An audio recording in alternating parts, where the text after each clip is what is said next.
আমি যখন ছুটিতে বাড়ি যাই তখন আমার বাসায় কিছুই থাকে না। চাল, ডাল, পেঁয়াজ, মরিচ, রসুন, হলুদ সব শেষ করে বাড়িতে যাই। আর যখন বাড়ি থেকে আসি তখন ব্যাগ ভর্তি করে আম্মু সব কিছু দিয়ে দেয়। যেন এসে ১ সপ্তাহ বাজার না করা লাগে। এটা চালের গুঁড়া দিয়ে দিছে। আমি পিঠা খেতে অনেক পছন্দ করি। কিংবা চালের গুঁড়া দিয়ে অনেক কিছু বানানো যায়। আর এটা হচ্ছে আমাদের বাসায় বানানো হলুদ। আমি কিন্তু কখনোই হলুদ কিনি না। একটু চালও নিয়ে এসেছিলাম। বাসায় একটুও চাল ছিল না, তাই আম্মু দিয়ে দিল যাতে এসেই বাজার না করা লাগে।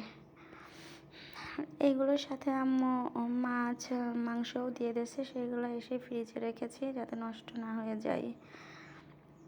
আমাদের বাসায় মসুরের ডাল। এজন্যই হয়তোবা লোকে বলে মেয়েরা যতদিন বেঁচে থাকে বাবার বাড়ি গেলে আসার সময় ব্যাগ ভর্তি করে জিনিসপত্র নিয়ে আসে। আমার ক্ষেত্রেও সে একই হয়েছে। আগে আমার একটা বাড়ি ছিল, একটা বাড়ি থেকে সব কিছু নিয়ে আসতাম। কিন্তু এখন আমার ২টা বাড়ি হয়েছে, বাবার বাড়ি আর শ্বশুর বাড়ি। এটা আমার শাশুড়ির হাতে বানানো বড়ির আচার। খেতে মাশাআল্লাহ অনেক ভালো হয়েছে, দেখতেও তেমনই লোভনীয়।